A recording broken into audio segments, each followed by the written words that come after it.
setelah itu Kak, saya mulai masuk ke dunia NGO di bidang perikanan kelautan. Oh iya, Saya mulai dari Kiara, lokal ya.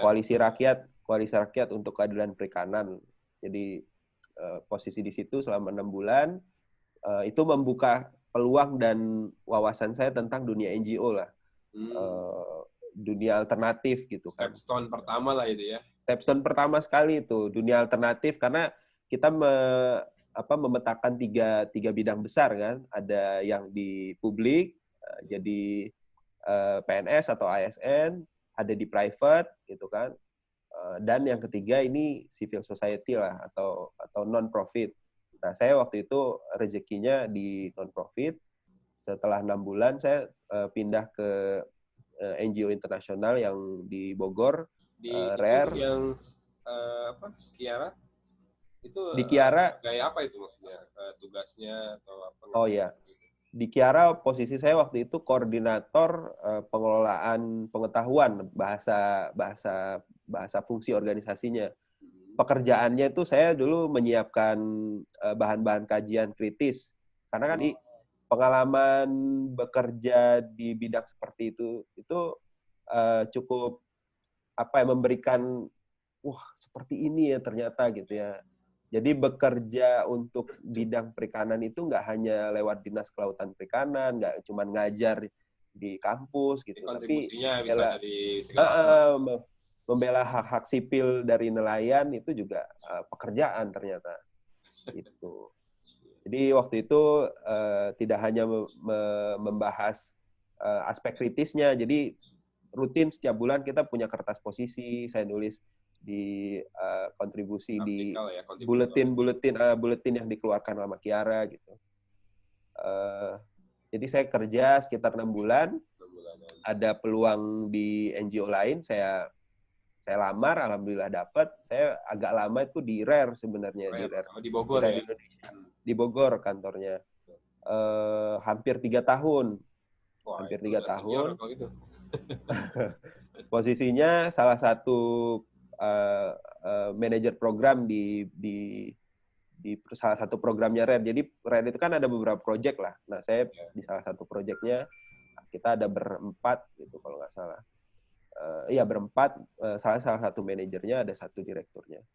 Selama hampir 3 tahun, abis itu saya udah mulai tuh di akhir-akhirnya tuh udah mulai gitu Kak. Kayaknya nih kan udah tahu peta karir ya kalau di NGO ya. Iya. Ini udah mulai mikir nih, wah kalau masih S2 nih, ya kerjanya akan kayak gini-gini aja nih, mentok-mentok ya senior manager paling, atau gitu. Nggak bisa jadi direktur nih kayaknya nih, susah lah gitu kan.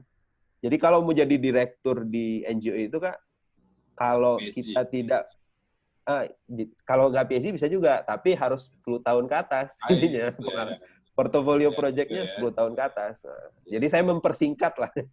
Dengan ikhtiar mempersingkat shortcut lah. Karena kan pasti akan nemuin kejenuhan apabila rutinitas begitu aja, terus nggak ada kapasitas meningkat atau gimana. Iya. Mungkin ya tadi itu perlu mungkin training ataupun kuliah lagi atau apa. Iya.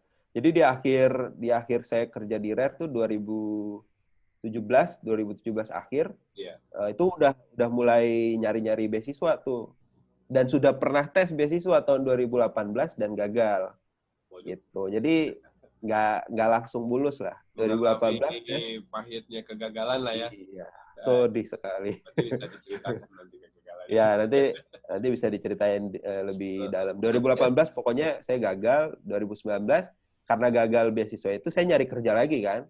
Untuk menghidupi keluarga ini. Ya, jadi dapat udah nikah. Sudah berkeluarga mulai 2016. Ya. Jadi 2016 saya 2018 pindah kerja ke salah satu projectnya USAID, Sea Project. Di Sea Project saya posisinya Sustainable Fisheries Coordinator. Kan banyak ya USAID itu ya ininya. Banyak, projectnya banyak.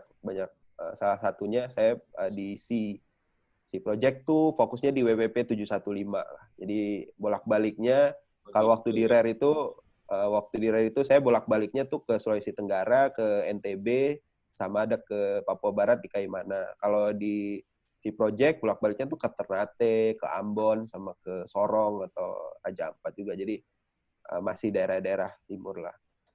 2019-nya alhamdulillah, 2018 tes lulus, 2019-nya alhamdulillah berangkat. Jadi saya mencukupkan bekerja tuh 1,5 tahun di si project, terus saya nyampe di Jerman untuk mulai sekolah ini bulan Agustus lalu.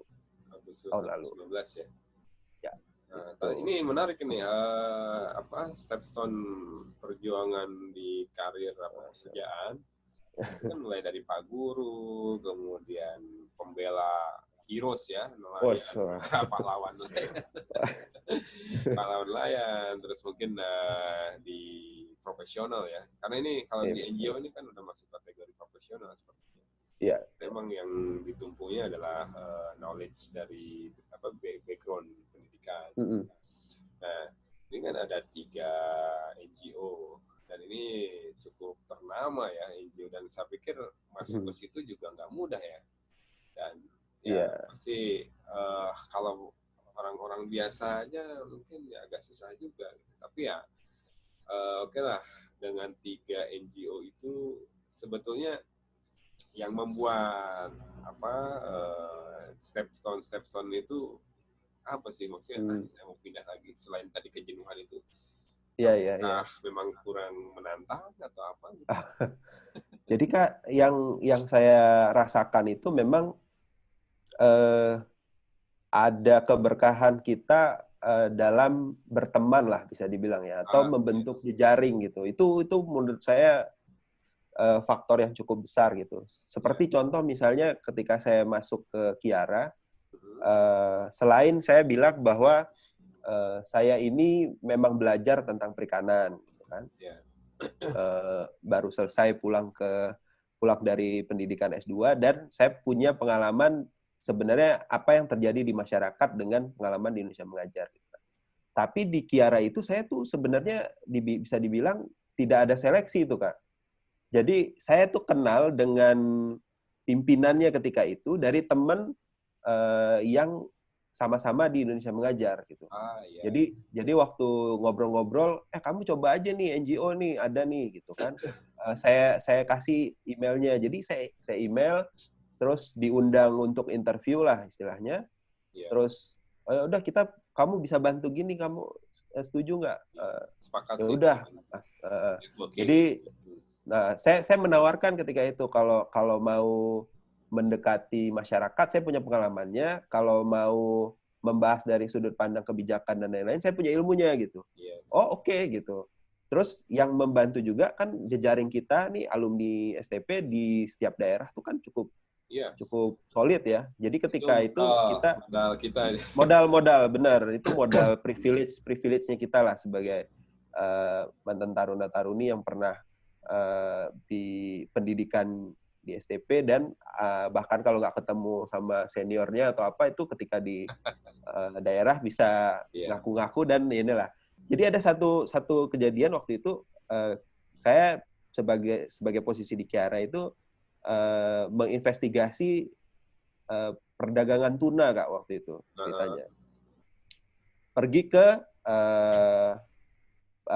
PPS Cilacap. Itu kan alumni banyak sekali gitu kan. Langsung diskusi aja. Langsung kontak, kebetulan ada teman angkatan juga itu bagus waktu itu. Sekarang Sigit sih di sana nih. Sigit yang mesin perikanan udah di sana. Dulu masih di pusat dia. Jadi teman angkatan ada di sana. Wah, ini bisa interview, data kebuka gitu. Nah, itu salah satu yang keuntungan kita juga gitu. Terus untuk Rare karena dia NGO internasional, kemampuan berbahasa Inggris itu jadi salah satu syarat, karena proses seleksinya CV, interview dan lain-lain itu juga. Dan itu karena saya misalnya istilahnya kita kalau udah kayak Kak Afri juga ketika kuliah di Korea, bahasa Inggrisnya mungkin lebih bagus daripada sekarang misalnya kan, karena kita di Indonesia udah biasa lagi, cuman karena kita punya ijazah di luar ya bisalah nih gitu kan. Gitu. Jadi kalau di Rare itu memang proses seleksinya yang cukup ketat dan alhamdulillah waktu itu rezekinya memang seperti itu ya. Wawancara dari Arlington atau US langsung bisa kita lewatin juga, ditanya pendapatnya atau pikirannya tentang program. Kebetulan saya juga pernah belajar tentang program itulah istilahnya. Kan programnya tuh di RAD itu pengelolaan perikanan berbasis hak, right based fishery management gitu kan.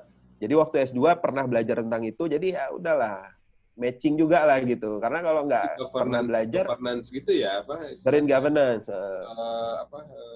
hak adat ya. Hak adat, betul. Jadi kombinasi antara, jadi kalau dibilang karirnya kombinasi antara kita pernah belajar itu, temennya banyak, dan ya memang Allah menakdirkan yang memudahkan ya, untuk itu. Itu sih, Kak. Ya, ini mudah-mudahan kisah ini kan bisa menginspirasi anak muda yang lain di kuliah, mungkin atau mungkin yang yang masih ada di kampus, yang udah lulus, mudah-mudahan tidak putus asa ataupun step berhenti dalam satu titik aja, tapi ternyata opsi-opsi pekerjaan, opsi-opsi karir, lika-liku karir itu enggak. Jangan sampai kan kita hanya mindsetnya jadi ASN, jadi dinas apa. Padahal kan kita bisa berkarya, istilahnya push your limits gitu kan, sampai potensi kita optimalkan semuanya mumpung masih muda. Ya kalau kita kan yang udah agak-agak setengah tua, tinggal melanjutkan perjalanan. Tapi